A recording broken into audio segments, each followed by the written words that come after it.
مع أصحابك. O Abu Abdurrahman, yani the father of Abdurrahman, he had a son by the name of Abdurrahman. O the father of Abdurrahman, had you sat with us and gave us time, our friends and the people who sit with you, there are people who love sitting around you and they benefit from you and you make stories and you guide them. قال إني إذا كنت في المنزل جلست أصحاب محمد صلى الله عليه وسلم. He said, why should I sit with you and waste my time with you? When I'm in my house, I'm sitting with the companions of the Prophet sallallahu alaihi wasallam. I'm sitting with Abu Bakr and Umar inside my house. Why should I come and spend time and waste my time with you? يعني النظر في الكتب. One of his students, Shaqiq ibn Ibrahim al-Bulkhi said, قلنا لابن مبارك إذا صليت معنا لما لا تجلس معنا. When you finished praying and you finished praying leading us in salah, why don't you sit around with us? قال أذهب فأجلس مع التابعين والصحابة. He said, why should I come and sit with you? I'd rather go and sit with the Sahabas and the Tabi'in, those who came after the Sahabas. I'd rather spend my time with them. قلنا, then we said, فأين التابعون والصحابة? Where are the Sahaba and Tabi'un? So that we can also spend time with them. قال أذهب فأنظر في علمي فأدرك آثارهم وأعمالهم. I go and I look at the books that talks about them and the knowledge that I've gathered about them, and I would revise about the sayings of the Sahabas and the Tabi'een, and that is how I become with them. ما أصنع معكم? Why should I sit with you? أنتم تجلسون تغتابون الناس. You guys are just sitting around and backbiting people. In the normal language, you say you're talking shit about people. Why should I sit around with you? If I sit with you, there's nothing I'm gaining, rather than I'm just becoming sinful and I'm gaining sins. So the culture of reading was very well embedded in the pious predecessors, to the extent that Imam al-Zuhri rahimahullah was very strict, and he would give a lot of time to his books. كان الزهري رحمه الله قد جمع من الكتب شيئا عظيما وكان يلازمها ملازمة شديدة حتى إن زوجته قالت والله إن هذه الكتب أشد علي من 3 ضرائر. Imam al-Zuhri was married to one wife, but he'll give so much time to his books that his wife said, I swear by Allah, that these books are worse to me than having 3 wives. I'd prefer getting 3 other wives, because most of the time you're giving the books. So I'd prefer having 3 other wives, and I'm the first. I'd prefer having 3 other wives who would come after me, rather than you spending it, because the time that you're giving this book is far worse than the time you'd have given to the other women. So this is I could cite many examples, but this is how the Sahaba, Tabi'in, Ridwanullahi alayhim, they were serious about knowledge and reading. Now, billahi alaykum, I ask you by Allah, I'm asking you, haven't we lost this? People giving time to books? Haven't we lost this? And when we lost this, what were we busy with? What are we busy with, if not books?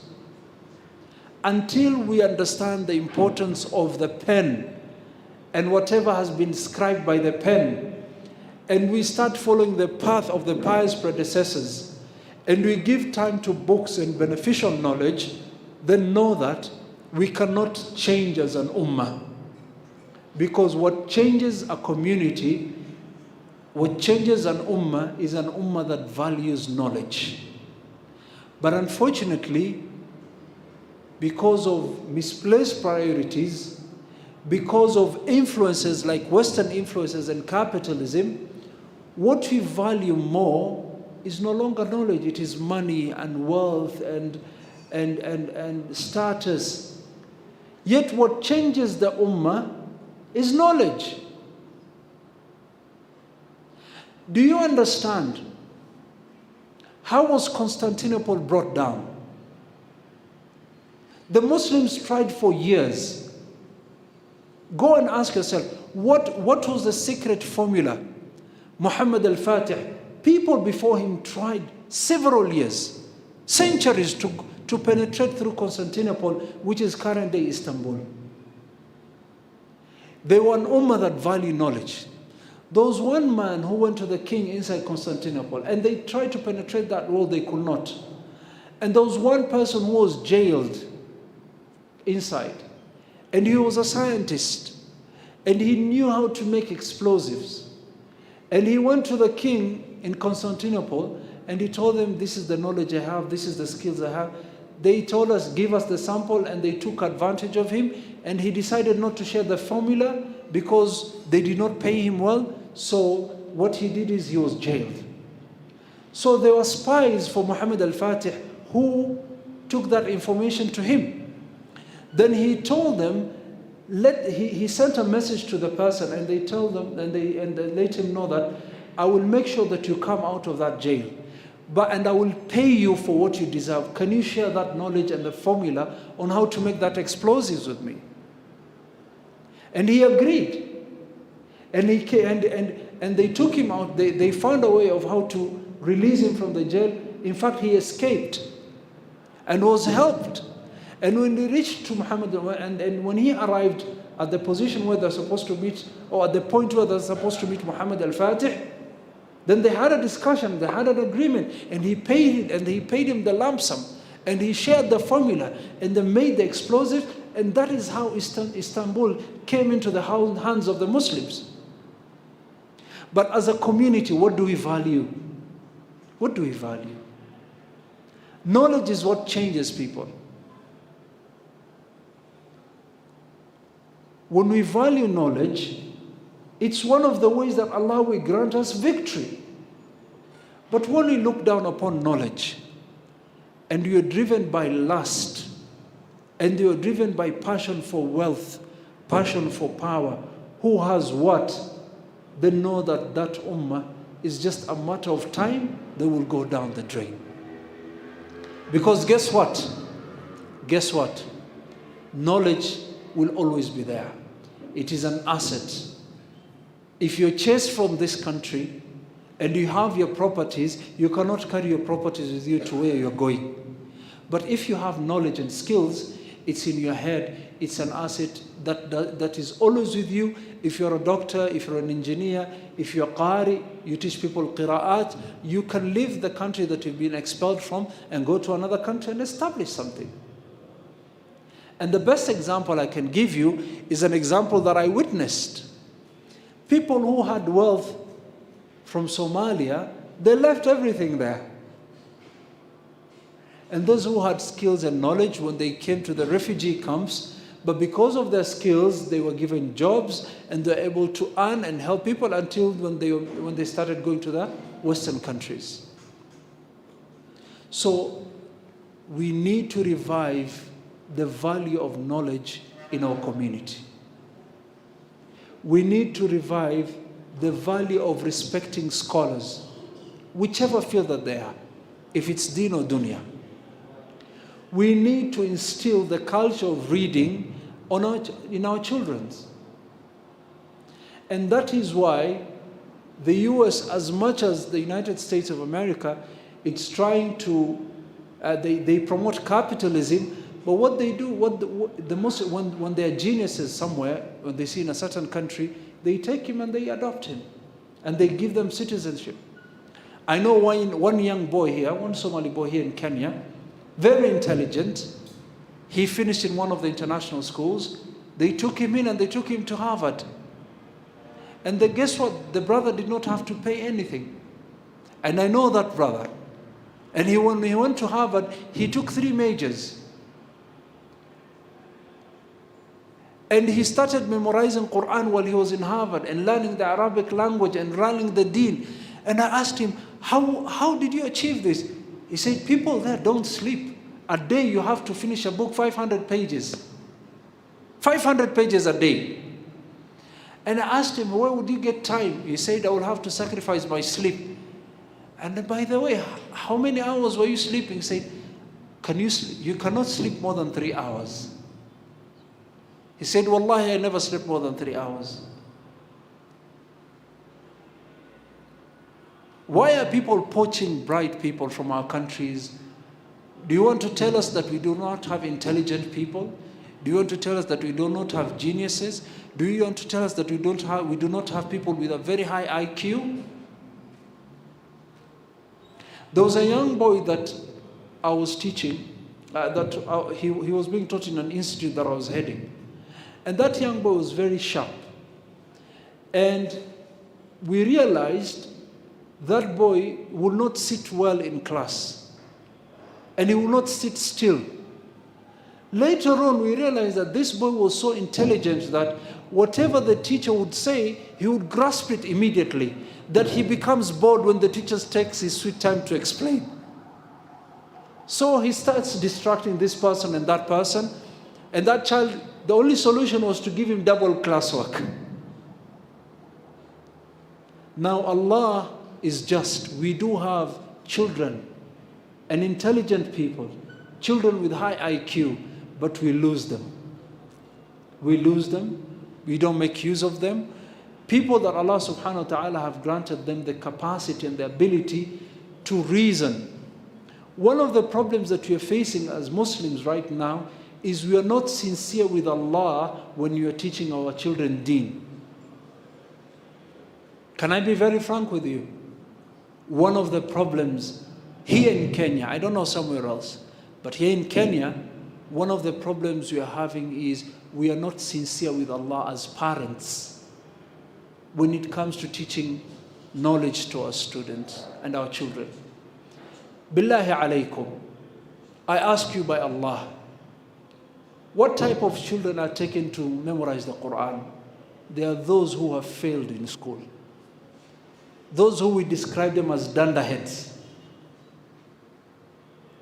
That is why sometimes you find someone who has studied the deen and their reasoning capacity is so low that you can hardly have a conversation with them. They'll be angry, they'll be emotional. You cannot have an intellectual way of reasoning. Why do we have Imam Shafi'i? Imam Shafi'i was a genius to the extent that when he would read a book, he would make sure that the other side is covered, because just by seeing, he had a photographic memory so that he does not get confused. So what he would do is, he would cover one page with his hand. And when the Ummah, they were sincere, and the best of minds were taken to study the deen, that is when we had people like Imam Shafi'i. But when you have people who are failures in school, and okay, basi wacha akajua kusoma Yasin angalau. Let them just go and learn the deen. They can understand. At least when there's khitmah, they can recite Surah Yasin, they're given something. A'udhu billah. The scholars have said, look at your children. The one with the brightest mind and the most intelligent, channel them to study the deen of Allah. The one that is most merciful and most kind and caring, channel them to study medicine. Because when it comes to medicine, they are dealing with people who are in their most vulnerable stage. When people are weak and they're in pain. So you need someone who's caring. Look at your child, the one who's loving and caring and patient and kind. Push that child into medicine, because they will excel in that field. They will not be driven by making profits. They'll be driven by serving this person and caring for this person and making sure that this person becomes healthy. But guess what? We have misplaced priorities. So as an ummah, we need to seek knowledge, and we need to revive the importance of knowledge, and we need to invest in knowledge. Let me tell you, we have schools, we have hospitals, we have properties, but if we do not have human resource, we will not reach anywhere. Whatever that brings change are the individuals. And guess what? That was the biggest investment that Rasul Sallallahu Alaihi Wasallam did for this ummah. The biggest investment Rasul Sallallahu Alaihi Wasallam did for this ummah was to invest in people. He invested in Abu Bakr. He invested in Khalid. He saw, oh, this person has the capacity. you lead in jihad. One day he was leading salah, and Rasulullah forgot the verse, and the Sahabas out of shyness, they could not remind Rasulullah what comes, the verse that comes next. When he finished praying, he said, Assalamu alaikum wa rahmatullah, Assalamu alaikum wa rahmatullah. And he looked behind and said, Aina Ubay ibn Ka'b? Where is Ubay ibn Ka'b? He did not ask for Abu Bakr, Umar, Abu Huraira. No. Aina Ubay ibn Ka'b? Ma mana'aka an taftaha alayhi? What forbade you from correcting me and opening that verse for me to continue? He said, Ya Rasulullah, I was shy. I was shy, Ya Rasulullah. Then he said, Innama ana basharun mithlukum, ansa kama tansawn. I'm a human being like you. I forget the same way you forget. But Rasul was able to pinpoint. And as a parent, as a leader, as a teacher, you should have that ability to know that this child is good in this and this child is good in that. And you empower them in a capacity. It is very unfair for you to take a fish from the sea and you bring it on the land so that it can take part. It can take part in running race or kukimbia. I don't know how you. There's this. Climbing a tree. Or climbing a tree. It is very unfair. A monkey would do well in climbing a tree because that is good in the environment. They can excel in such an environment. Sometimes we see children that are being pushed to areas that we know they will not excel. And we start, not every child can memorize the Quran. Let me give you that example. Yes, we should have huffaz, but not every child can memorize the Quran. And as a parent, you should try and push and ask yourself, what am I able to achieve? Well, the child is in school, is in tahfidh for 6 years. No tuition, no school. And the child has not been able to achieve anything. Mtoe shule. Asome Quran kando na endelee na shule yake. So, the best investment Rasul Sallallahu Alaihi Wasallam did was to invest in people. And I'll tell you this, any parent who invests in their child, that family will be successful. That family will be successful. And we ask Allah subhanahu wa ta'ala to grant us understanding. So, my time is up, but the main vision is to share knowledge and also encourage the culture of reading as the objective and increasing Islamic knowledge among the Muslims, and also to build our iman and our relationship with Allah subhanahu wa ta'ala, and also nurture Islamic values in our body, mind and soul. And also this book club should be seen as a way to resolve the problems that the Muslims are facing. For example, this is an example. We have the ethnic cleansing of Palestine. We need to understand, and this is one of the ways raising awareness about the situation in the Palestine. A good example that I like mentioning about resolving problems is, for example, there's a nice book that has been written, Reasons Why We Have High Rates of Divorces. So when you read that, you will know the reasons, and as a person, you'll keep away from those reasons so that you do not destroy your marriage. Another example is, I like mentioning, is there's so much confusion about ayn, sihr, jinn. So we can have a book that talks about jinn, the world of jinn. We understand this topic once and for all, and at least next time no one can tell you, huwa nahitaji nahitajile. You'll make decisions that are well informed, from a point whereby you're very well informed. We ask Allah subhanahu wa ta'ala to grant us beneficial knowledge. Ahsantum wa jazakumullahu khair. Barakallahu fiqh, jazakallahu khair. MashaAllah, you can feel and hear the passion and the zeal of Sheikh Jamaluddin. May Allah subhanahu wa ta'ala bless you. The main reason why we are here today, inshallah ta'ala, is to discuss this book. And this is the task that I am given, to basically deconstruct this book for us and just understand what happened from 1947 to 1948 or 1949.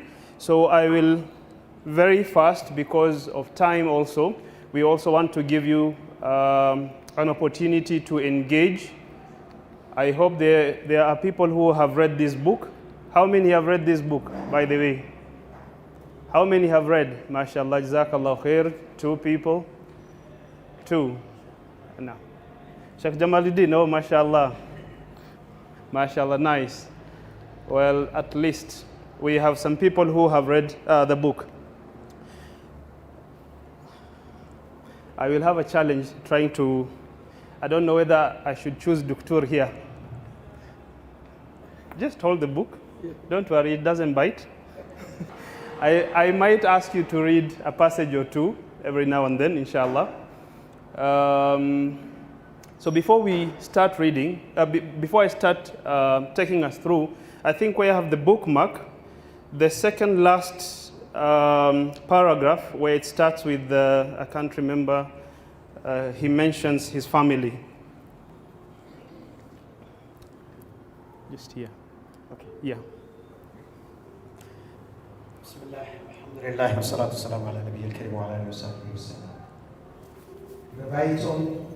These are his family members. Yeah.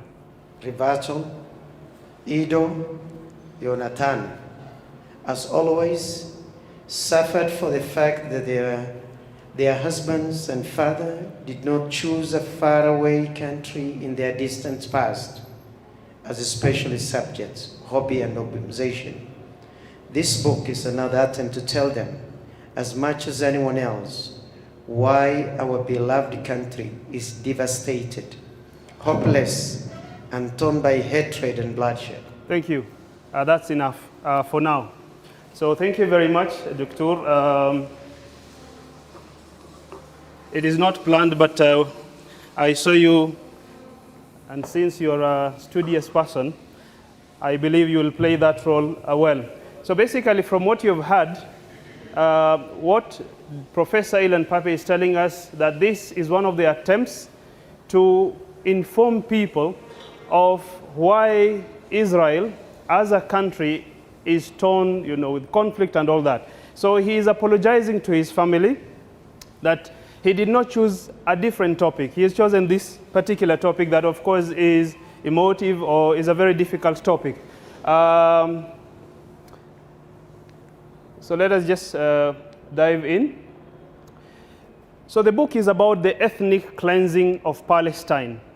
And if you look at the word ethnic cleansing, it says alleged. Alleged because there are people, or rather the narrative is such that it is an alleged ethnic cleansing. It is not a fact, according to some people. Whereas the reality is that it is a fact that it did happen. And this is one of the initiatives that basically he has written about it. So he says, I will not maybe ask you to read, but I'll just mention here.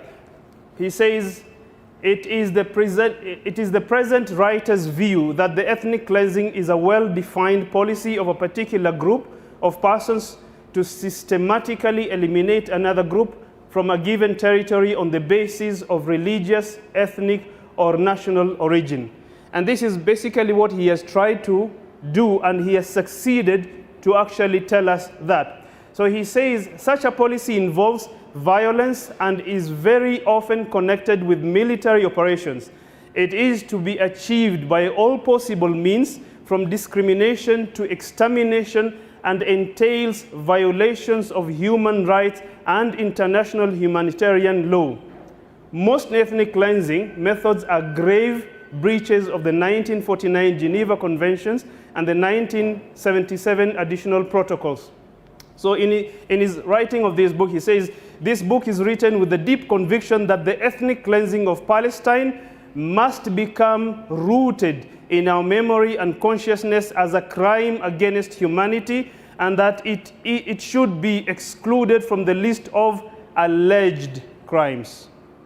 It should be excluded because it indeed happened, okay? So that is one that I wanted to just mention, that we are going just to take some themes from the book. I only have 19 slides. So under this topic, there was that drive that Sheikh Mohammed Palestine told us about, the Jewish migration from Europe, and they came to Palestine and what they did. So the understanding here is that from 1988, if I'm not mistaken, they already had an idea of what they wanted to do. And this is what they had written. From the founder of the Zionist movement, Theodor Herzl, to the main leaders of the Zionist enterprise in Palestine, cleansing the land was a valid option. As one of the movement's most liberal thinkers, Leo Motzkin, put it in 1917. He says this: "Our thought is that the colonization of Palestine has to go in two directions. Jewish settlements in Eretz Israel and the resettlement of the Arabs of Eretz Israel, the Greater Israel, basically that's what it means, in areas outside the country." So they want to displace the Palestinians from Palestine. The transfer of so many Arabs may seem at first unacceptable economically, but it is nonetheless practical. It does not require too much money to resettle a Palestinian village on another land. So this is what basically they did, and they actually succeeded in doing. So here we have what they did from December of 1947 to around October of 1948. I will not go into that. Here in this slide, it talks of the blueprint of the ethnic cleansing, that there was a blueprint, there was a strategy that was written of how they are going to do it.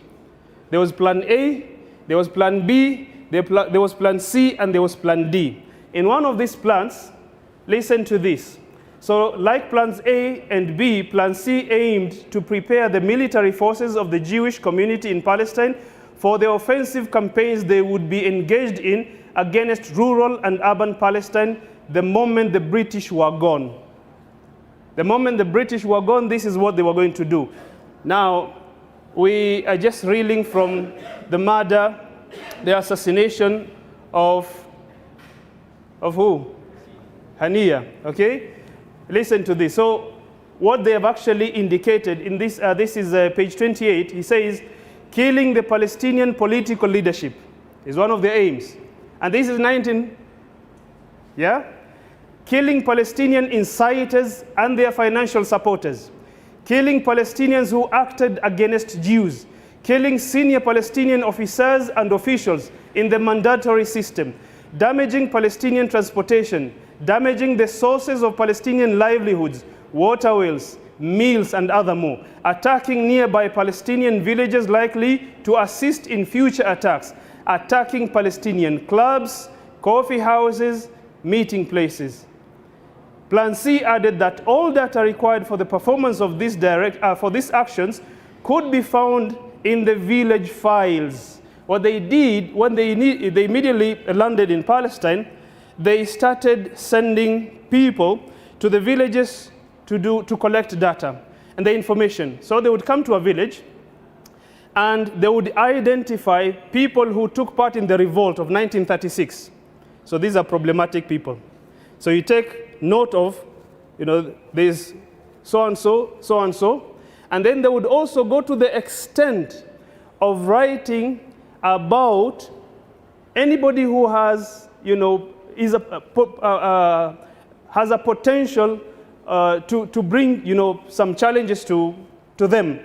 And they would go to the extent of writing down the number of people, the men, the women, the children, their economic activities, and the topography of that area. So that now, if they needed to attack, how they would attack. So they collected this information. So Plan C had that. Okay? So he says here, another area, he talks of, indeed, by the end of May, so this 1947, December 1947, by the end of May 1948, his diary had reflected a renewed interest. Of course, by this time in May, they had already killed and displaced so many Palestinians. So he continues saying, had reflected a renewed interest in the ethnic cleansing. With the help of Yosef, weights, he compiled a list of the names of the villages taken. Already, they have already taken a number of villages, the size of their lands, okay, and the number of people expelled, which he meticulously entered in his diary. The language is no longer guarded. Now they know they can do it. They are doing it. This is the list of the occupied and evicted villages. 2 days later, he convened a meeting in his own house to assess how much money had meanwhile been looted from the banks of the Arabs, and how many citrus groves and other assets had been confiscated. Eli the Kaplan, his minister of finance, persuaded him to authorize the confiscation of all Palestinian land properties already taken, in order to prevent the frenzied wrangling that was already threatening to break out between the predators who were waiting to swoop down on the spoils. What was happening here is that whenever they took, land and looted, they would start fighting among themselves. Who would take what? So this is what he's talking about here. And it is interesting. Let me just...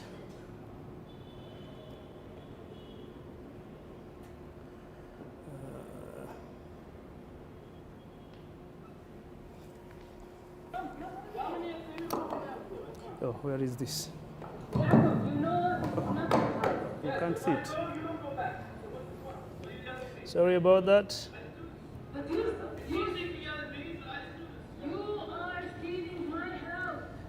This is something that is happening recently.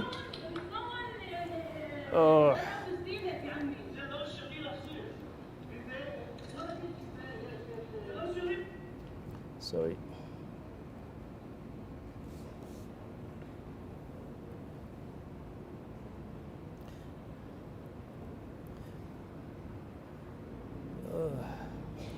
I'm having a technical challenge. I can't show you that, unfortunately, for some reason.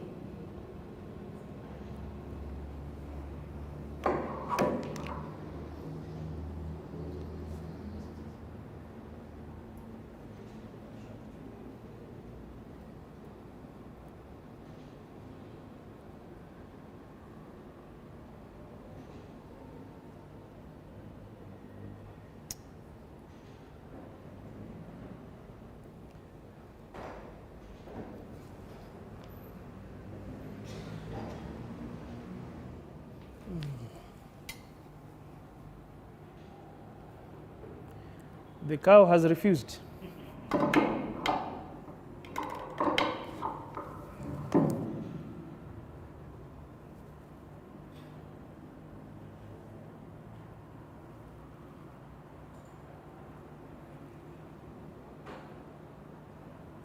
It has also ceased to work.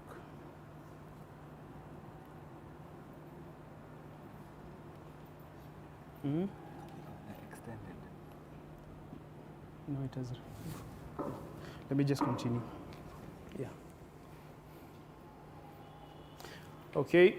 There was a video I wanted to show you, and this is something that happened recently, where an American Jew comes to Palestine and he's taking land, or actually a house, from Palestinians, and they're telling him, Jacob, this is our house. Why are you taking it? He says, why are you blaming me? If I don't take it, somebody else will take it. So what is your problem?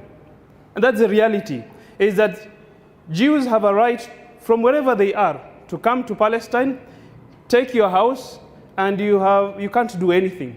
So this is something that is happening as recent as last year. We are not talking about 1947, okay? So Plan D again here. There was explicit. One of the things about the definition of ethnic cleansing is that it's something that has to be planned. And this is one of the things that he tries to show us here. He says, so every brigade assigned to the operation was asked to prepare to move into Plan D. This is to ready themselves to implement the orders of Plan D. You will move to State Dalet. For an operation implementation of Plan Dalet was the opening sentence to each unit. So each unit was receiving these orders. And then the villages you will capture, cleanse, or destroy will be decided according to consultation with your advisors on Arab affairs and the intelligence officers. Judging by the end result of this stage, namely April to May 1948, this advice was not to spare a single village. 531 villages basically were removed. So after they had succeeded in ethnically cleansing Palestine, so we come to occupation and its ugly face. So what is happening from 1948 to date? What has been happening? You have had probably of massacres, many massacres that have actually occurred. We are not talking about October 7, 2023. We're talking about massacres that have been perpetrated from 1948 itself. Okay? So there's that inhuman, imprisonment, where anybody who is a youth, and a youth here, we are talking maybe 15 years and above, old enough, they know of the Kipande system. Today, in Palestine, you cannot move as a Palestinian Arab without a Kipande. You'd be carrying so many documents, and a journey or something that you need to do that probably would take you 30 minutes, it might take you 9 hours. 9 hours, because of the numerous checkpoints. So here you have something that I've just highlighted, that when they would take, anybody who's problematic according to them, and any Arab was of course problematic, and especially boys, you'd have, he says, in a procedure familiar to most Palestinians in the West Bank and Gaza Strip today, Israel troops would first put a city or a village under a closure order. Then intelligence units would start searching from house to house, pulling people out from whom they suspected of being present illegally in that particular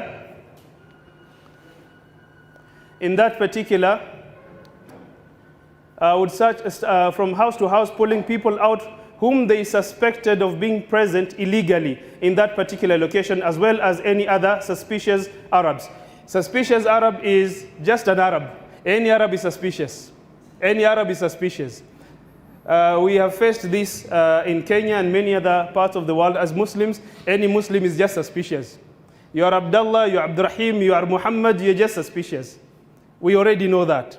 And that's why in the first promotion video, I said, Africa understands colonization. As long as you are Abdullah, you're suspicious. Okay? So in their cases, any Arab is suspicious. So often this would be people residing in their own homes. All people picked up in these raids were then brought to a special headquarters. Those in Kenya know the Nyati chambers. Okay? Special headquarters. In the city of Haifa, this headquarters quickly became the dread of the Palestinians in the city. It was located in the Hadar neighborhood, the quarter above the harbor, higher up the mountainside. The house is still there today at 11 Daniel Street. Its gray exterior betraying little of the terrible scenes that took place inside in 1948. All those people picked up and brought in for interrogation in this way were, according to international law, citizens of the state of Israel. Today, Israel, the claim, usually they say Israel has the right to defend itself. It does not have a right to defend itself against its own population or citizens, according to international laws.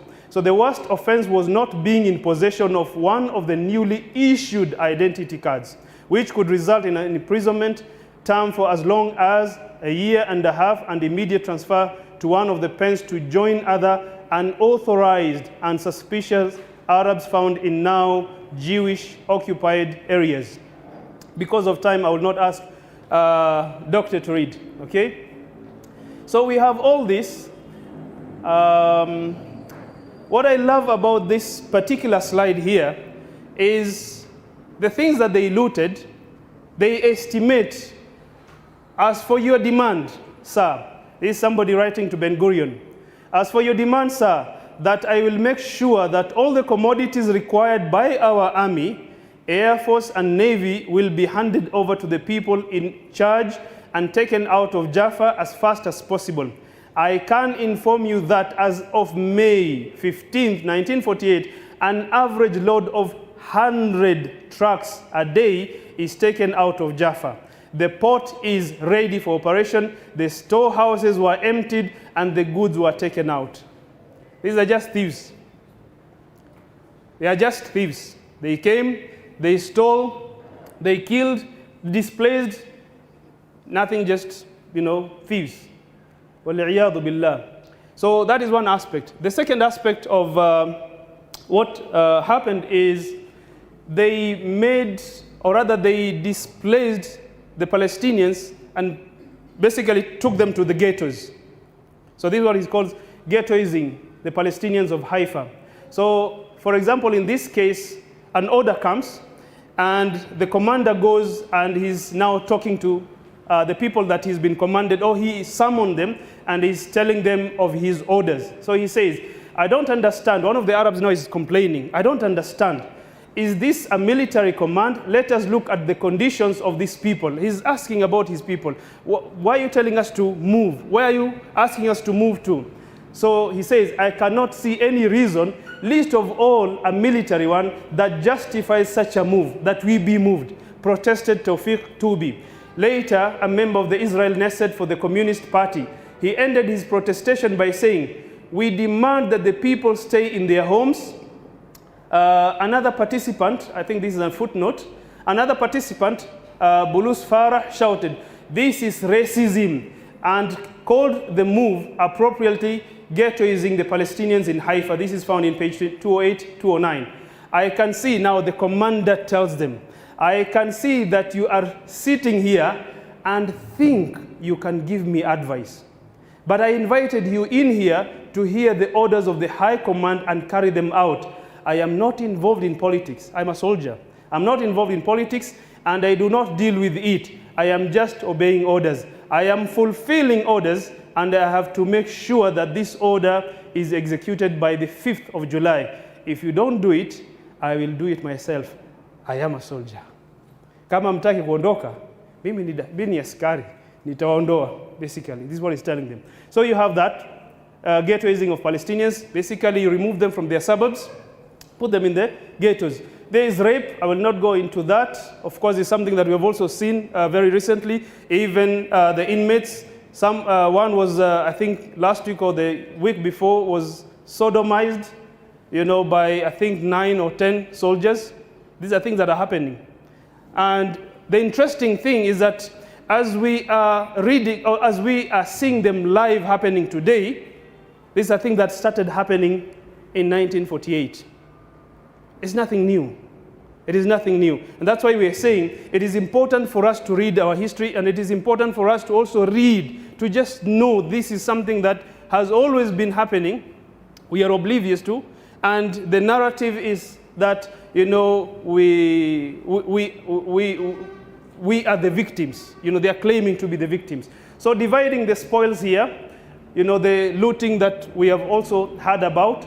What is interesting for me here is, because I'm in Islamic finance, I came across a paper that talks about Palestinian properties that were confiscated when, in 15th May 1948, when Israel became a nation. What happened to the properties of the Palestinians? As a nation, as a country, definitely there was a bank, there was a treasury, there was. So what happened to this property? There are papers written about that. But now what is interesting here, it says that, let me start from here. So neither did Israel proposed policy of resettlement, but return or resettlement was not the only issue. Now when they were discussing, whether the Palestinians should come back or not, that is not subject to discussion. The issue of Palestinians coming back to their land is not subject to any discussion. So there was also the question of the money expropriated from the 1.3 million Palestinians, the ex-citizens of mandatory Palestine, whose finances had been invested in banks and institutions that were all seized by the Israeli authorities after May 1948. Neither did Israel's proposed policy of resettlement address the issue of Palestinian property now in Israel's hands.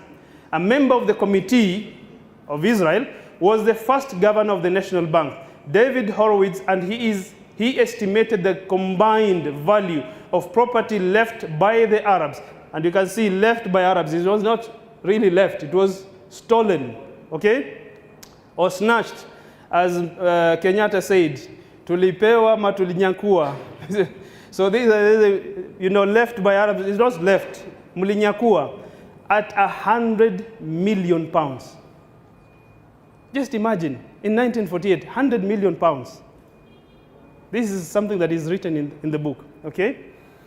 So moving forward, the desecration of holy sites, I think we will skip that. You can read that for yourselves, inshallah ta'ala. They formed the Jewish National Fund, where they collected funds from abroad to buy land. They bought some land.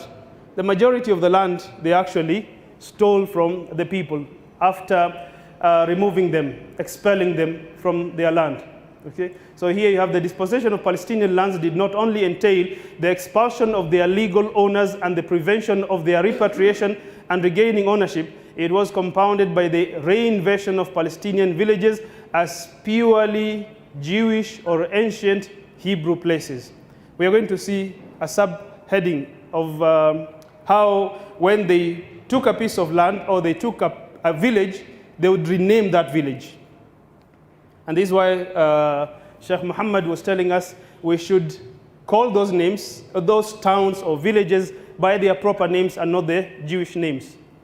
Dividing the spoils, I think I'll skip that. So the reinvention of Palestine, what he calls memoricide of the Nakba, you want to cover it up. We know of suicide. Here you are doing suicide to the memory of Palestine. You are killing Palestine, and you're also killing the memory of Palestine. So he says memoricide of the Nakba. So it's not only trying to erase, to cover up the Nakba, but also deny that it ever happened. So here you have, after they have taken the land, they came up with a committee, and the committee was actually formed up in 1917. A committee that when we take this land, you take Nairobi and you rename it, you give it a different name. So you take Jaffa or Haifa or whatever, and you give it a totally different name. So as the owner of the lands in general, this is JNF, along with other agencies that possess state land in Israel, such as the Israeli Land Authority, the army, and the government, the Jewish National Fund was involved in establishing new Jewish settlements on the lands of the destroyed Palestinian villages. Here, dispossession was accompanied by the renaming of the places it had seized, destroyed, and now recreated. The mission was accomplished with the help of archaeological and biblical experts who volunteered to serve on the official naming committee. Imagine the audacity that you steal and then you rename and then you deny everything. Okay? So here you have this naming committee, it was actually in 1920, that it was formed by Ben Gurion in 1920. So here he also says, because he's a Jew and he is a professor, he says, the postulated Hebrew sites date back to such ancient times that there is little chance of establishing their locations properly. But then, of course, the motive for Hebraizing the names of the evicted villages was ideological and not scholarly. It was about, you steal and try to come with a history that this place was, according to the Bible, this place was this name, and you just give it a name. It was not scholarly. It was, of course, based on Zionism. So the archaeological zeal to reproduce the map of ancient Israel was in essence none other than a systematic, scholarly, political, and military attempt to de-Arabize the terrain, its names and geography, but above all, its history. Okay? Now, today you go to Israel, there is a park. And in this park, there are a number of villages that were in that area. So they have renamed, the villages, the parks, and so he gives kindly, if you do not read anything, at least just read about, this. So in page 23, he talks of, for example, you go to the forest of Biria. Moving from the north to south, Biria forest is located in the Safad region and covers a total of 20,000 dunam. I don't know what that is, whether it is acres or hectares. It is the largest man-made forest in Israel and a very popular site. It conceals the houses and the lands of at least 6 Palestinian villages: Dishon, Alma, Qadita, Amqa, Ain Zaytun, and Biria. And you can continue reading for yourselves, inshallah ta'ala. So once they have taken the land, displaced the people, now they come and create a park and give it different names. Okay, so again the memory side here, for example here, so leaving the village in ruins and inhabitable, the destruction was part of the ongoing Israeli battle against the Arabization of Galilee, as Israel sees it. In 1976, the highest official in the Ministry of Interior, Israel Koning, called the Palestinians in the Galilee a cancer in the state's body. Today we have heard of different names: cockroaches, human dogs, and what have you. So he calls them the cancer. And the Israeli chief of staff, Raphael Eitan, openly spoke of them as cockroaches. An intensified process of Judaization has so far failed to make the Galilee Jewish. But since so many Israelis today, politicians as well as academics have come to accept and justify the ethnic cleansing that took place and to recommend it to future policymakers, the danger of additional expulsions still hovers above the Palestinian people in this part of Palestine. Basically, the West Bank, they're still doing it even today. And of course, from last year, we have heard of them saying that they're going to still continue expelling people in the West Bank. And of course, even in Gaza itself.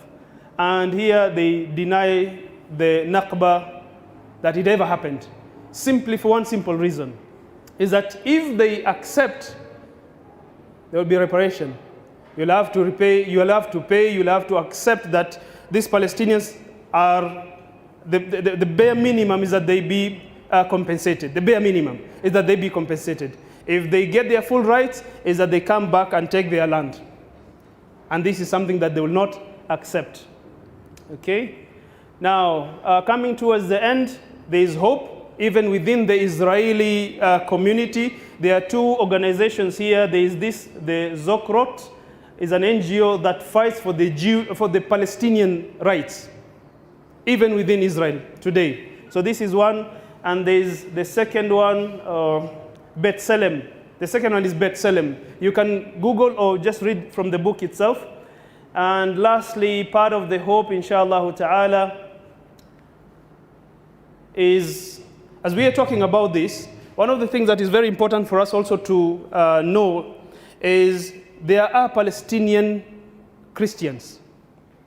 There are Palestinian Christians who also are suffering just like the Muslims are suffering. And one of them has written this book. He's a father. Father Mun, the way we would read it probably would be Muntha Ishaq. But because he's an Arab, the name is actually Munzir Ishaq. The name is Munzir Ishaq. If you hear him talking about it, he says, my name is Munzir Ishaq. But the way it is written is Muntha Ishaq. So he's written this book, and I've actually bought the book itself. It's called The Other Side of the Wall. The Other Side of the Wall. And what he says, and I have a good video that I wish I would have been able to play it for you. What he says here, he says, I cannot deny that whenever he engages, his fellow Christians, he finds that they have dehumanized. So the subheading of this paragraph, he says, they are ignored, Palestinians are ignored, they are discredited, and they are dehumanized. And it reads, I cannot deny that in the beginning, we were very hurt by these charges. Whatever is being said about Palestinians, whether Muslim or Christian or, whoever. Of course, there are other, the Druze and other communities, small communities. I cannot deny that in the beginning we were very hurt by these charges. Our immediate reaction was to defend ourselves and prove otherwise, that indeed we are Palestinians, we were here before, these Jews came here, that they wanted to prove that, which was that these attacks were aiming to provoke. What hurt the most was the refusal from many to engage with us. And it was not that we were misunderstood. In fact, we were misrepresented and discredited, effectively shutting any window of dialogue and discouraging others from engaging with us. The idea behind these attacks was to label us, just like Hamas is labeled. Yeah, but Hamas, okay? So the idea behind this was, these attacks was to label us. By labeling people, you disqualify them, put them in a certain box or category. This tactic is simple. Rather than engaging the message, attack and discredit the messenger and their credibility, rendering any message they speak utterly invalid. I recommend that you buy this book and you read it for yourselves, and also give to your Christian brothers. He calls any Christian who supports Israel, he calls them Christian Zionists. And he says in his book that there are more Christian Zionists than Jewish Zionists. Very interesting. Okay?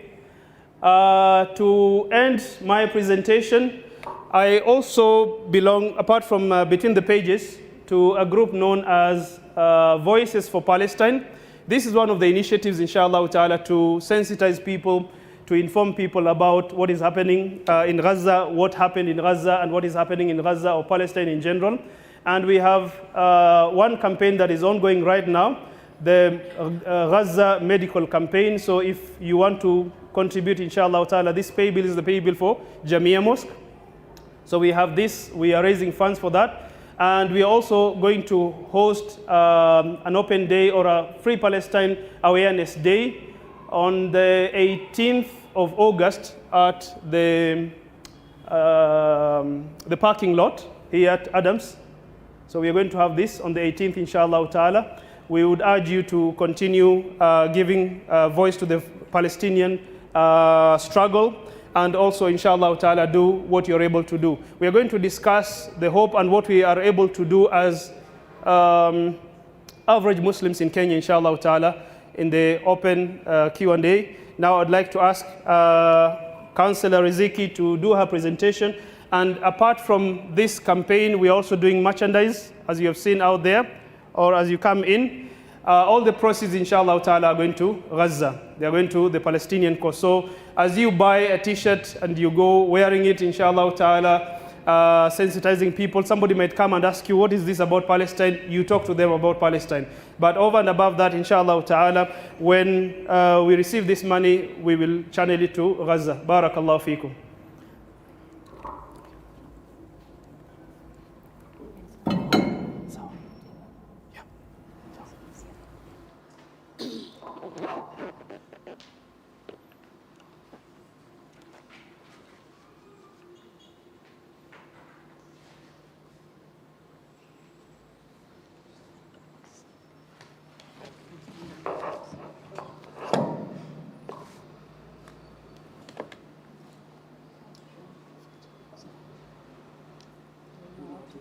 I just want to use a few slides. Okay.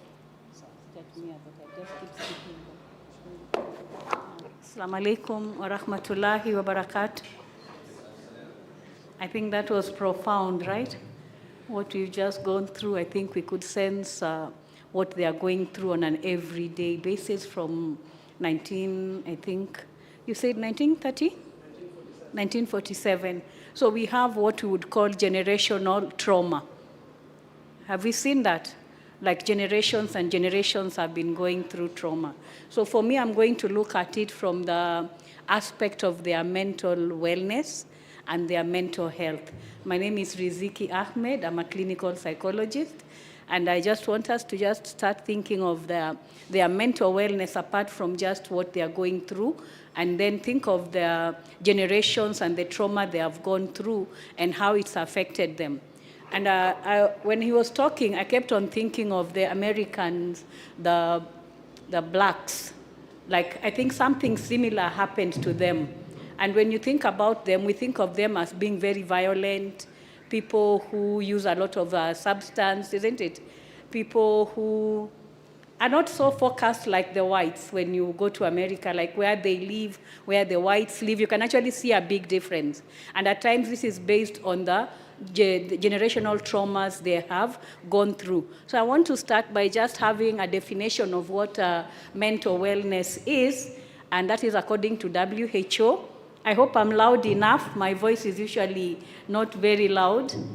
So it is a state of mental well-being in which an individual realizes his own potential. I want us to just pick that, realizing your own potential if you have a good mental wellness and your abilities and can cope with normal stresses. So any normal stress that you come along, you are able to cope with it without any problems because you're having a good mental health and can work productively and fruitfully and is able to make contributions to his or her community. So I want us to use that definition and try and think of the Palestinians.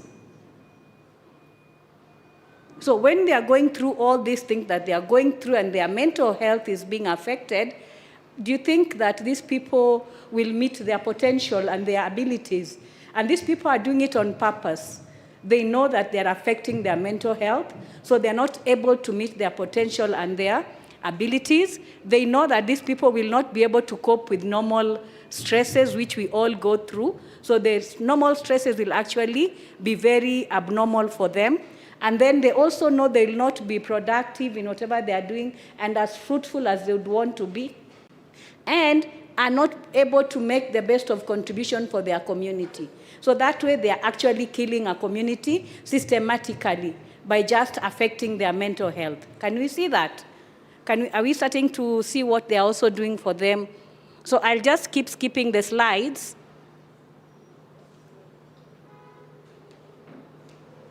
So I want to talk about effects of trauma. When anybody goes through trauma, and for us here in Kenya, I think we've had very few trauma events. I think we've had the Dusit, the Westgate, the Garissa attack, yeah? So anybody who was in any of those events is most likely to come out traumatized. Or anybody who had a relative who happened to have been in such a place. Or anybody who watched it on television for continuous times. You know, they will be like watching news. So we have what we call vicarious trauma. We call it vicarious trauma. I know we all like watching what is happening in Palestine. When Sheikh was speaking, I don't know whether some of you felt traumatized. Were you starting to feel a little bit sad? Did you start feeling that? When he talked of somebody who was in jail and something really horrible happened to them, I closed my mind. I didn't want it to even think about that. So when we go through like watching these things, listening to them for lots and lots of times, we also get traumatized, even ourselves here. So it is called vicarious trauma. We are not actually in the event, but us listening, watching the videos and all that, we also get traumatized. So when you talk about the effects of trauma, anybody who goes through a trauma event, either they'll come out of it with, for some time, they might get what we call acute trauma. Others will go on to get what we call post-traumatic stress disorder. Now, if you are in it for long periods of time, you are very likely to get PTSD. And the research done in Palestine has shown that most of them actually do have PTSD, post-traumatic stress disorder. Post-traumatic stress disorder is a disorder that was actually first identified after the Vietnam War. When the soldiers came back from the war, they were being told they were having what they were calling shell-shocked. Like they looked very shocked, they could not talk, they could not express themselves, and they would not get along with their families, and they were always having problems. So they were calling it shell-shocked. With further research, They called it post-traumatic stress disorder. So when you have a trauma, you have what we call intrusive thoughts or memories.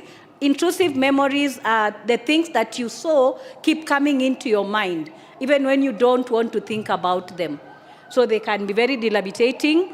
Startle response, if something is banged, unashtuka. Any sound you hear, you're just startled. Panic attacks. And panic attacks, if somebody gets a panic attack and they've never got one, they actually think they're having a heart attack. And many people get admitted in hospital because they're thinking they're going through a heart attack when it is actually a panic attack. So they do get panic attacks. They do get chronic pain. Here we call it maradhi ya hapa na kule syndrome. And we get to see many people with it here. Like anakuja hospitali leo anaumwa na kichwa, kesho anaumwa na shoulder, kesho ni mgongo, kesho mguu, nasikia kifua, my heart is beating, I'm not feeling okay. So they do so many tests, by the time you actually realize they're just having something like the trauma. So chronic pain, eating disorders, substance abuse. Remember when we talked about America? Self-destructive behaviors. When you talk of self-destructive behaviors, it is you're doing things that are not very useful to yourself. So you end up harming yourself, little or no memories. You might ask somebody who was in an event what actually happened, and their recollection becomes very, very slim. Like they can't tell you exactly what happened. It's like they have no memory. Then they have hypervigilance. They are overly alert. Like you bring them to this room, the first thing they want to know is where is the exit? If anything happens, how do we leave here? Where is the exit? Who am I seated next to? Does he look dangerous? Like the whole time they are hyper vigilant, they are looking at everybody around them. And then they have a lot of disassociation. Disassociation is you might be thinking it's like you are outside and looking in. I don't know that makes sense. It's like it's not you, it didn't happen to me. It's me, it happened too, but I'll talk about it like it happened to somebody else. Have you ever heard of that? Like maybe an accident, and then somebody says, walikuwa kwa ajali, alafu hiyo gari ikarol. Yet he's talking about himself, so they disassociate. There's that disassociation, there's depression, irritability, insomnia, decreased concentration, and hopelessness. So this kind of a person, are they living a normal life if they're having all that? And then I want us to imagine even the children have been diagnosed to have PTSD. So this is what they are going through on a daily basis. This is what the generation has been going through. And now, what it is that we are doing? How do we help? What is the first thing we do when we want to help people who have gone through trauma? We do what we call psychological first aid. Psychological first aid. And what is psychological first aid? It's helping them at that moment of their need. Helping them at their moment of their need. How do we help them? You see the things we are doing, like we are saying we are selling T-shirts, we are sending some money, we want to avail water for them. So if their water is not there and we give them water, we are actually helping them cope with what is happening, availing medication, availing food, availing a place to stay. So that is what we call psychological first aid, meeting the person's needs at that moment. So when we do that, they are less likely to suffer from PTSD. They might actually recover faster. But when we don't help them out, they are more likely to go into more hopelessness and actually feel like they don't belong and suffer more. And that is what I think the Israelis are out to try and do. And that is something we all must be very alert to. So anytime we are saying we are trying to help them, we are doing whatever small it is we are doing, it actually has an impact. So we might be thinking, hii kidogo kidogo tunafanya, what impact does it have? It has a big impact on them. So for me, I wanted us today to just be very alive to their mental wellness, how much it is impacted, and how much if we don't help them, then they will actually have generations and generations that go through this trauma. And when we talk about generational trauma, it is trauma that is passed down. I don't know whether we get it. Like there was this, they've been talking about what happened. Maybe some of these kids were not there. So what happens? They're carrying that trauma with them, and then to the next generation, and the next generation. So what are we creating of the Palestinians? They're actually doing what they want to do. And there was a research that was done by a Muslim psychiatrist in Gaza, and she was talking about the children. And she said these children have seen it all. Like when we talk about trauma, we describe what is trauma. We say like a war zone is a place that there is trauma, severe illness. When we talk of lack of resources like water, medicines, kidnappings, torture, having buildings brought down, all those are types of trauma. So for them, it's like they go through any trauma that we can describe, they have actually gone through that. So what they are having is not even PTSD. According to research, they are saying that the Palestinians are going through what we call chronic PTSD, which is not seen in any other part of the world. It's not seen in any other part of the world. The others just go through PTSD. These ones, they are having what we call chronic PTSD, so it becomes even harder to treat. So I know they also need a lot of mental health practitioners there. So I don't even know what is happening about that for them, but let us pray that whatever we are doing, we are offering the PFA, the duas, we are doing everything that we are doing, that so long as they know we are there, we are supporting them in any small way. We are offering that psychological first aid training. So I'll just get there, and next time maybe we'll go deeper into trauma, inshallah.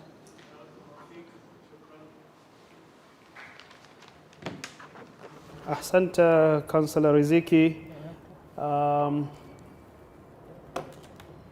Now I'd like to ask our brother, Dr. Ali, to just talk maybe briefly to us about maybe the conflict itself. And since he's an expert in the area, we are not discussing this so that when you meet a Jew out there and you go kill him. That's not why we are here.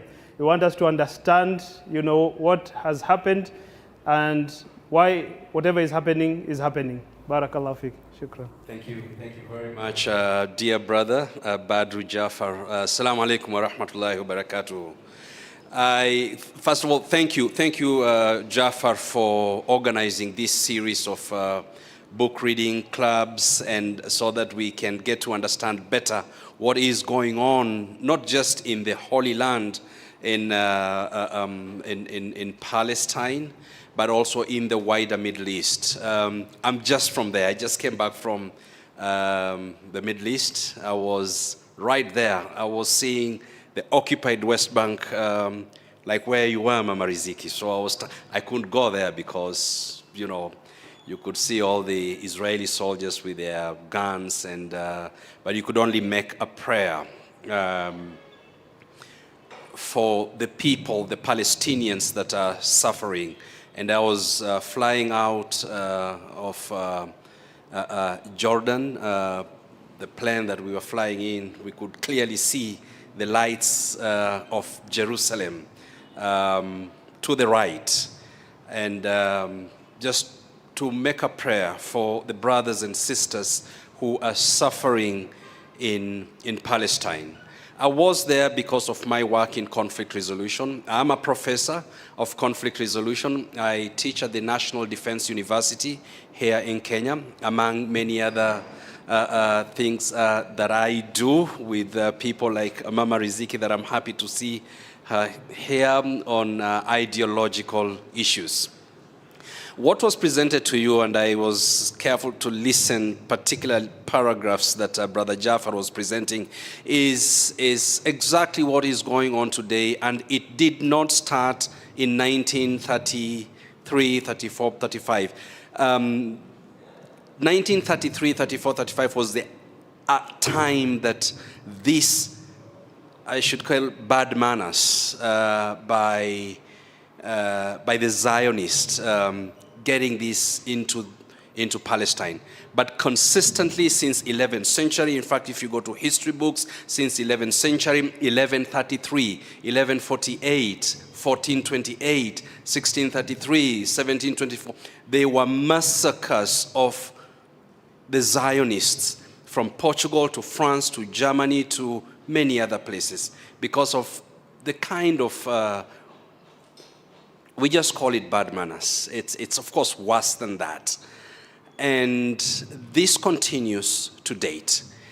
The problem, I want to invite you to read very carefully these books that are presented by Brother Jafar and many other books. I met Isaac. I've spent time with him. He's a Christian. Palestine is up to 20% Christian. The Palestinian Liberation Organization. How many of you have heard of Hanan Ashrawi? Is she Muslim or Christian? She is Christian, isn't it? But there is a deliberate attempt to present this problem as a problem of Muslims. But Christians are equally suffering in Palestine. And the only reason why this is projected through deep fakes, fake news, misinformation and disinformation, malinformation, is to continue to pigeonhole the Muslims as the problematic community. And this is where we have to be very careful. Just this week, I spoke to a number of clerics and people who are dealing with conflict resolution in the wider Middle East. And I can confirm to you, groups like Daesh, the so-called Islamic State, was started by the West. I'm a professor. I'm telling you this and I'm confirming this to you. Why was it started? To continue the balkanization, the ideological balkanization of Muslims. And unfortunately, we as Muslims accept this balkanization by continuing to put ourselves in pigeonholes, ideological pigeonholes. Salafi that, Shafi that, Sunni that, Sufi that, Shia that. We do that. Prophet warned us against that, right? But we do that until today. Ismail Haniyeh was killed the other day. May Allah bless his soul. Who prayed for Ismail Haniyeh funeral? A Shia, isn't it? Would you allow a Shia to pray for you in your funeral? I think you should. Why not? He's shaking his head. But let me tell you something here that I've been dealing with this issue for the last 25 years. The ideological balkanization of Muslims. This is perhaps a debate we can have another day. I'm not saying that a Shia comes and pray for you. I'm just asking you a question. But we Muslims have put ourselves down to a point where we cannot fight, we cannot resist, we cannot push back what Palestinians are going through today. Today is Palestinians, tomorrow is another group of people. And when we talk about interreligious dialogue, I know there are people who are totally opposed to that, but we shouldn't be, because we are commanded by Allah subhanahu wa ta'ala to actually engage in interfaith dialogue. The problem with the Zionism, it's the Ashkenazi Jews, and they have their own trinity. Yahweh, the God, Allah, we call, it's the same God. Land and soul. The Zionists do not care about the soul. They focus only on the land and Yahweh. But there are other Jewish from the Sephardic traditions, the reformist Jews, they focus on Yahweh and the soul. And the entire problem that we are seeing today is really caused by the Ashkenazi Jews, the Netanyahus, who, by the way, are not originally from the land. These are Polish. The Ashkenazi, if you look at the Ashkenazi Judaism, it was established somewhere else in Europe by the Zionists. But they are not originally from Palestine. The Bloombergs of this world, the Rupert Murdochs of this world, they are from other place. And it's a major design to control the region by imposing non-indigenous Jews into Palestine. And this is where we are having this problem until today. And I want to invite you to read more about ideological issues. Please stop me when you have to stop me, Brother Jafar, and see where the problems are. When we started talking about ideological pushback on groups like Al-Qaeda, Al-Shabaab, Boko Haram, I know we were told we are doing the wrong thing, but today we are vindicated that the problem of Balkanization in an ideological sense, which was started not by Muslims, but we seem to be taking that and running with that. That I cannot support you as my brother because you don't belong in the same ideological understanding that I do. And this is where Muslims, as Muslims, we are going very wrong. I'll tell you what, and these are my concluding remarks, that this conflict, it will get intense. It will get more intense. And as long as Muslims still balkanize themselves and pigeonhole themselves along ideological holes or tins, we are not going to be able to contribute much to the liberation of Palestine. And every one of us has a role. Resistance is an inalienable right enshrined in the United Nations Charter. We resisted in Africa against colonialism, and anyone can resist against occupation. It's how you do that, how you resist, that matters. And I would like to challenge and ask the organizers of this to organize similar kind of meetings where we can talk about these issues. And after you have read all these excellent books, that we can discuss what is your role, what is my role, and how can we do individually, collectively, together to ensure that Palestine is going to be liberated. Assalamu alaikum wa rahmatullahi wa barakatuh. Assalamu wa rahmatullahi wa barakatuh. Jazakallahu khair. I am happy that Dr. Mustafa ended his remarks with the issue that we need to ask ourselves, challenge ourselves on what is my role? What can I do? Inshallah ta'ala. This basically is what we are going to discuss shortly. I'd like to ask Sheikh Muhammad, before we open it up, to just, because it's part of his presentation, to take us through some of the things that we can do, apart from, of course, supplicating for our brothers and supporting their cause or giving voice to their narrative, inshallah ta'ala. Should I set it up? Amma, utaangalia. I can set it up. Assalamu alaikum wa rahmatullahi wa barakatuh.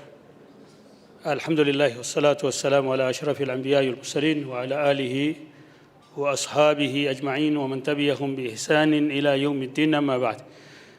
Part of the presentation, although it was supposed to be Sheikh Abdul Rahman, but I added in my presentation, I thought I'll just go through it while he'll explain more.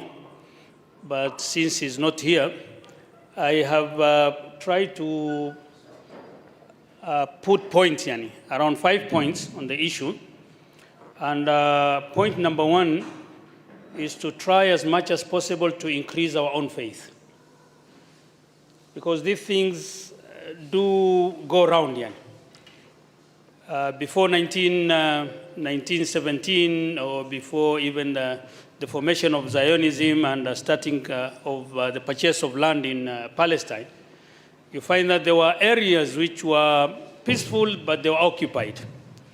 And then Palestine still occupied. These things can go anywhere. Maybe it can happen to us. How are we going to tackle the issue? How are we going to present ourselves? How are we going to act if it happens to us? Since it does not happen, we should try as much as possible. As I said, number one is to assist our own selves by building our faith. Number two is dua for our brothers and our sisters who are living in that portion of the land. And in fact, Allah subhanahu wa ta'ala told us to call upon him. Yani. And especially dua bi dhahr al-ghayb, on one's back, is more answered by Allah than any other dua. Number 3 is boycotting the enemy's product. And sometimes we do, in one way or the other, we do assist either knowingly or unknowingly. You know, there are so many products, although the alternatives are there. We should try as much as possible to boycott the enemy's product. Coca-Cola, Pepsi-Cola, Kit Kat, Kiwi, Nestle products, and so on and so forth. The list is endless. And we have alternatives. And it is, even if the alternative is not there, it's not a must that you should drink those or eat those products or partake of those products. Now, number 4 is creating awareness. This is part of awareness creation. Maybe we should have more of these programs, or we should have programs in TV, radio stations, whether they are Muslim-owned or otherwise, so that we can inform the others, or educate the others, or remind the others also. And last but not the least is continuous financial support. Usually we support when there is a breakdown. There is a problem. Maybe in 2006, 2007, 2012, 2013, 2014, and now 2023, 2024. When there is a problem, we maybe support. But this one, it should not be when the problem is there. We should look of ways and means of continuously supporting. Because even if the war ends today against Gaza, it ends today, the reconstruction work will take at least a decade, because almost more than 60% is totally damaged. Hospitals, infrastructures, and others. Yeah.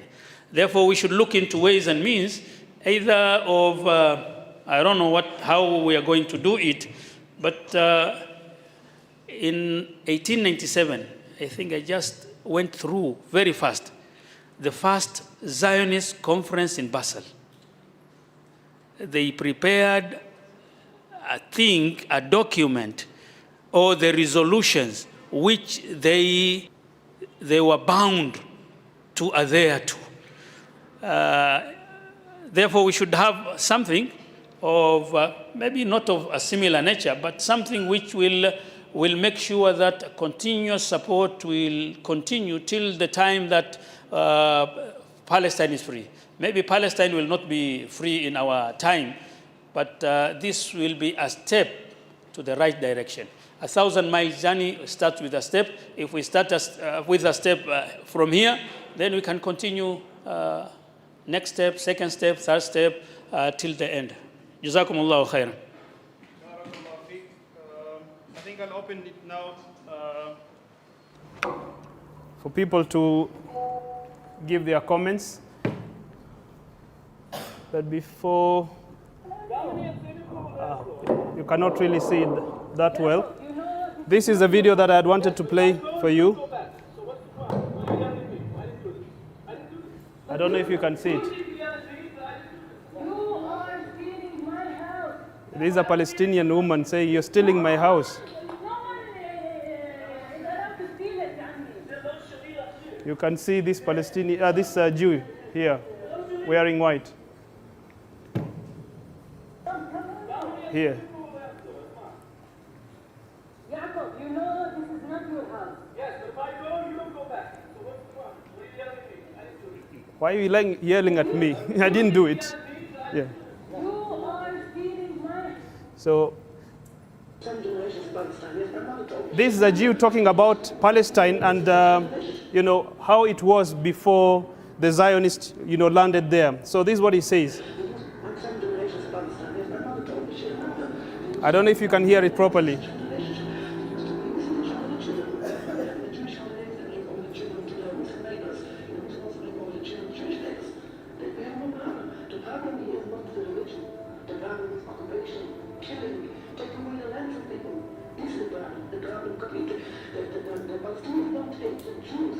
but they hate other Pakistanis. No difference if it's a Jew, if it's a French, if it's English, whatever. The same hate that we have. If the Afghanis come into the Holy Land and take it over, the same people have him. In England, when somebody comes to take it over, I said, if you got money, but the Zionist tragedy, no, it's anti-Semitism. No, we see the whole anti-Semitism. It's completely unturned. It's completely unturned. We have to bring this to attention to know that the problem is not the religion. The problem is the occupation. The problem is the occupation. The problem is not, that Palestinians hate Jews. That's basically what he's saying. So I think, Brother Abdurrahman, you wanted to comment? Yes. Jazakallah. And my first comments actually for the organizer.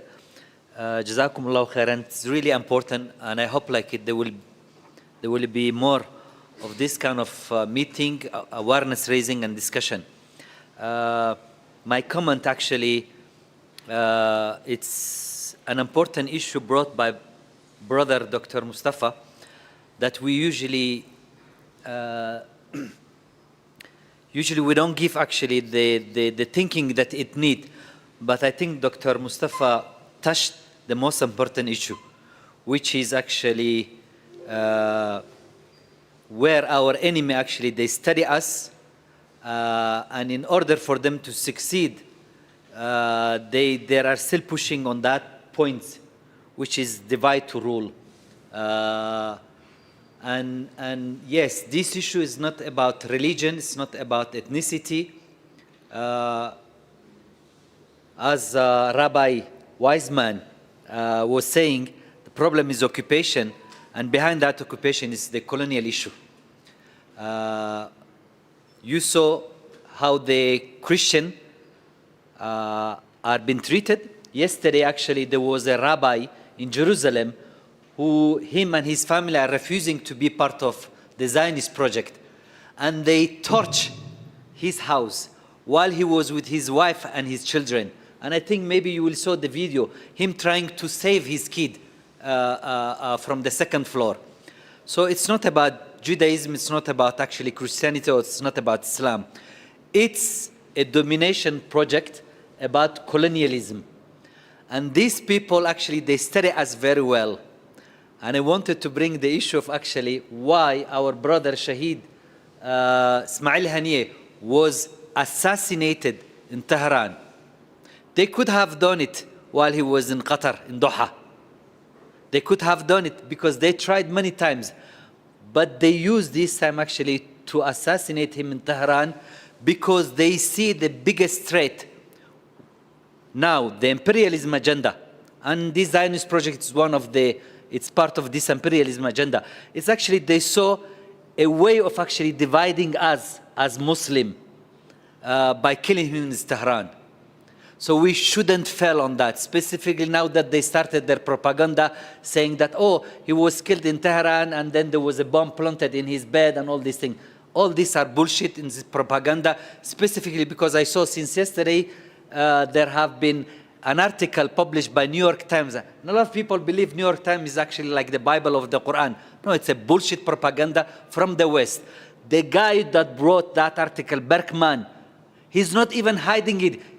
He's not only an Israeli, but he was actually working with the Mossad.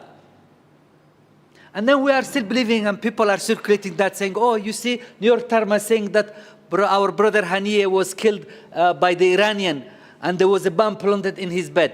We shouldn't fall on that. So that the issue that was read by our brother Mustafa is an important issue, and we should not only actually bring in this kind of discussion, but we should actually also bring that unity within our ummah. Thank you.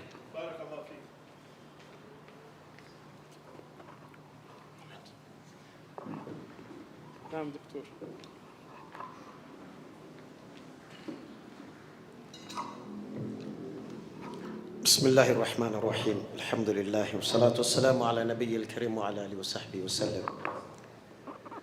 First and foremost, I must also thank Allah and really congratulate our brothers who have gone out of their way. They left their comfort zone, think through this agenda, and made effort to bring us here. May Allah make it as amal salih and accept from each and every one of you, and also all those who have also supported by joining them. Listening carefully, this morning presentation, you know, sometimes the more you encounters in life, the more the virtues of the Quran surfaces itself. Allah subhanahu wa ta'ala has told us so much. The longest histories in the Quran talks about Banu Israel. We all know that. And after I followed this sodomization of our brothers, and I've just followed the news that they have passed on, may Allah Jalla wa ala admit them into Jannatul Firdaus, inshaAllah ta'ala. Is Allah said, why the Jews are cast is كانوا لا يتناهون عن المنكر. They are scholars and they are barbaric leaders. They are equal in committing such shameful things.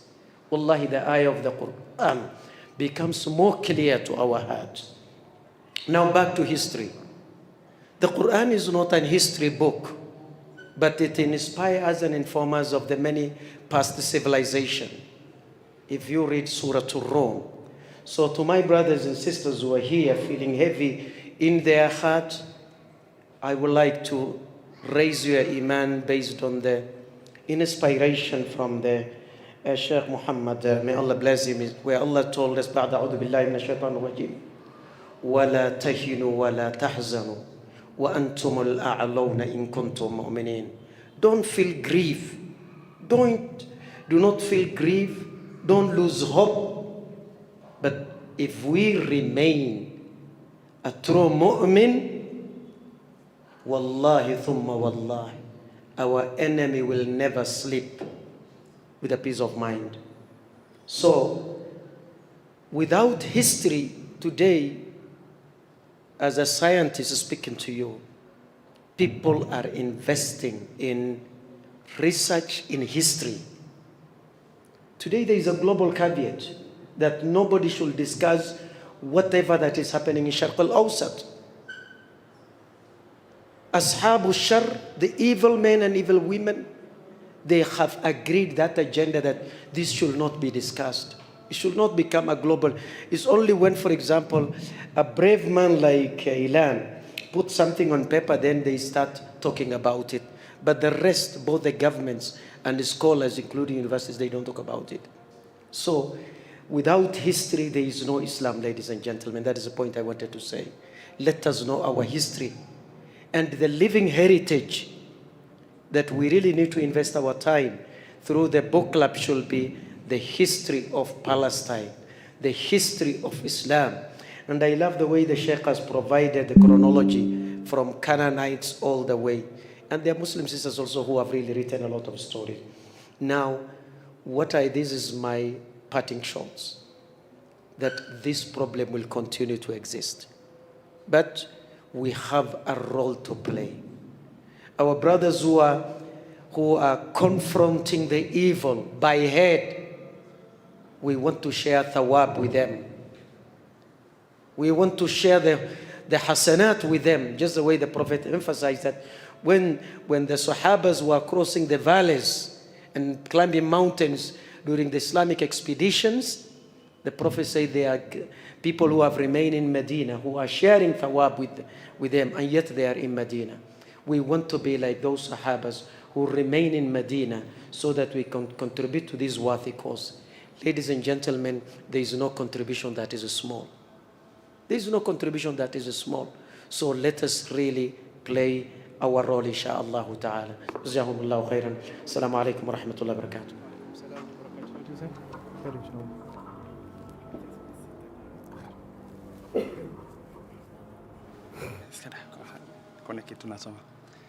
الحمد لله وكفى وسلام على عباده الذين اصطفى. السلام عليكم ورحمة الله وبركاته. Let me first thank the organizers of this very remarkable discourse. And it's my hope that this one will going to continue. I just wanted to shed some few lights upon the book, The Ethnic Cleansing of Palestine. And when you just read how Professor Ian Pape underscores and of course exposes the bellies, the underbellies of the Zionist enterprise. And when you just read the Orientalism by Edward Said, and you just read the protocols of the land Zionist, you're going to remember Allah subhanahu wa ta'ala's words. وَصَدَقَ اللَّهُ إِذْ يَقُولُ وَمِنْ أَهْلِ الْكِتَابِ مَنْ إِنْ تَأْمَنْهُ بِقِنْطَارٍ يُوَدِّهِ إِلَيْكَ وَمِنْهُمْ مَنْ إِنْ تَأْمَنْهُ بِدِينَارٍ. Among the people, among the people of the scriptures, the Jews and the Christians, there are of those, of course, those whom you can trust. Amanatul ilm, and the way they expose and the kind of honesty at the pinnacle of their, how they going to expose this kind of lies and of course misinterpretation by the Western intellectual tradition. And when you just look at the book, just a minute please, there are of course conventional mainstream epistemic fallacies that are always championed by the Western intellectual traditions through their media, the mainstream media, through their literature, through their education system, of course, towards this Palestinian and Zionist discourse. That number one, the 1948 war was a war of independence. That is fallacy number one. And then they also try to show us that the dispossession and displacement of the Palestinians was, of course, a voluntary exodus. And number three, any damages caused to the Palestinians, civilian, was nothing but, of course, a defense action. But, of course, when you just read or peruse the book, the pages of, or just flip the pages of this book, you're going to see that Ian Pape's very honest perspective that 1948 war was nothing short of ethnic cleansing, dispossession and displacement of this particular innocent people. And of course, the plans of the planned dialect. And they said that this was just voluntarily, they just moved away from their land, but this was just a systematic and systemic exploitation of the same people. And of course, massacres and what's seen around now. Thank you for organizing such kind of events, and I just recommend the following books to be also tackled in our next sessions, inshallah. One, Orientalism by Edward Said. Of course, this one is a Palestinian who is also a Christian. For those who have maybe background in literature can know that he also constructed the study of post-colonial literature. And you're going to see how the truth is overshadowed. The clash, and I am also in tandem with Professor Mustafa, that there are, of course, there are perennial clash of civilizations from the East and West, the Occident and the Orientals, the Orient and the Occident. And of course, this is very interesting. And I will urge, lastly, that each and every one of us to read history. We learn from history that we don't always learn from history. Thank you. Jazakallah khair.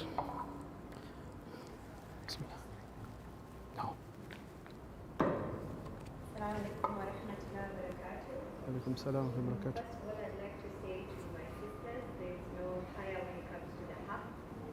So I just had an observation that I wanted to add. MashaAllah, Jazakallah khair. I've learned a lot. I appreciate a lot of what has been discussed. Mine is achieving one's objectives doesn't mean that you're successful. The Zionists, if Hatzel were alive today, he would be shocked at what he achieved.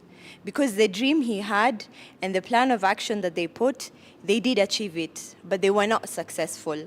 And subhanAllah, success is what Allah subhanahu wa ta'ala tells us in Surah Al-Asr. بعد أعوذ بالله من الشيطان الرجيم والعصر إن الإنسان لفي خسر إلا الذين آمنوا وعملوا الصالحات وماذا وتواصوا بالحق وتواصوا بالصبر. They encourage each other to the haqq and they encourage each other to sabr. And haqq is reality. One of the definitions of haqq is reality. And one of the realities is لقد كرمنا بني آدم. No one has the right to say I am going to get rid of Kikuyus in this world, or I'm going to get rid of Kalenjins in this world, or I'm going to get rid of Nicaraguans in this world. That is arrogance, and no one has the right to say that. So subhanAllah, I would want to leave us all on a very high note. When the Confederates, they attacked Medina, Allah subhanahu wa ta'ala tells us in Surah Al-Ahzab, بعد أعوذ بالله من الشيطان الرجيم, ولما رأى المؤمنون الأحزاب قالوا هذا ما وعدنا الله ورسوله وصدق الله ورسوله وما زادهم إلا إيمانا وتسليما. And when the believers, they saw the Confederates, the armies surrounding Medina, they said, this is what Allah and His Messenger promised us, and Allah and His Messenger were truthful, and it only increased them in iman and submission to Allah, because we will be tested. So Jazakumullah khair. Jazakumullah khair. Thank you to the organizers and all of us for coming. So let us not despair. Okay, Barakallahu feek. I don't know if any lady, another one. Khair, inshallah. Maybe before I give you the mic, just one comment, inshallah ta'ala. We all recite Surah Al-Kahf. And in Surah Al-Kahf, Allah subhanahu wa ta'ala has given us different stories with different outcomes. If you were to analyze, for example, the boy who was killed, or the boat that, Khidr bore a hole in it, or that wall that was about to fall, you find that Allah subhanahu wa ta'ala is telling us that if you contemplate or you try to analyze and think, if I was the parent, or if I was a parent of that boy who was killed, what would be my feeling? But what was the outcome? That Allah subhanahu wa ta'ala is telling us that whatever He has decreed, we might feel pained, grieved and all that, but Allah subhanahu wa ta'ala has something in store for us, that the outcome might actually be a rahmah. Many a times you find somebody was just about to board a plane, and then they hear, you would be cursing and saying everything, only to hear later that it went down. And you're like, subhanallah, that was God sent. Ilikuwa ni rahmah. And the things that we are seeing today, we don't know. But what is required of us is just to put our trust in Allah subhanahu wa ta'ala. We don't know why it is happening. It is something that we grieve. Just like the parents of the boy, they would have grieved. The people who owned the boat, probably it was the only source of livelihood. And they might have been crying and cursing, Khidr. But when all the boats were seized by, the king, what did they say? It's like, subhanallah, alhamdulillah, meli yetu ilikuwa na shimo. It will be like, alhamdulillah, our boat now, because it was not taken, just because of that illah, or that hole. So the things that we are seeing today, we don't know. Let us put our trust in Allah subhanahu wa ta'ala. I think because of time, this will be the last comment, inshallah, we take. Barakallahu feekum.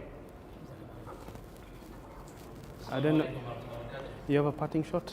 Jazakumullah khairan. First and foremost, we thank Allah subhanahu wa ta'ala for having such a golden opportunity.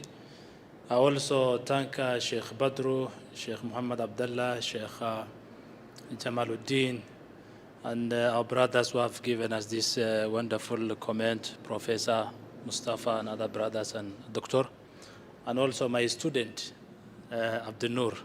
Jazakumullah khairan, our sister Riziki.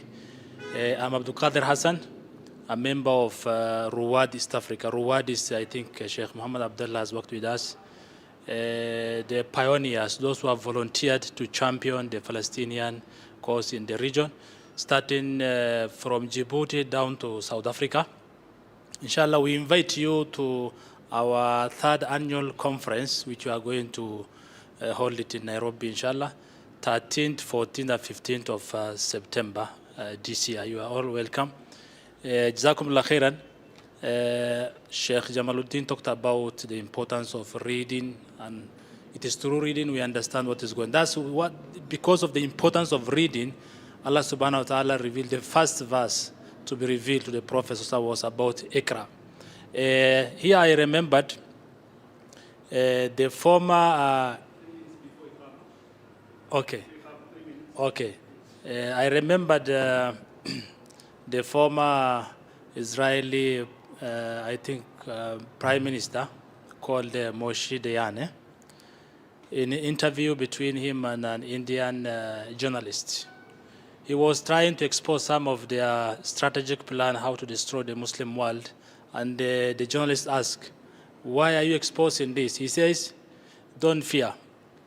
I think he said, لا تخاف من العرب فإنهم قوم لا يقرؤون وإذا قرأوا لا يفهمون وإذا فهموا لا يعملون وإذا عملوا لا يستمرون وإذا استمروا لا يتقنون.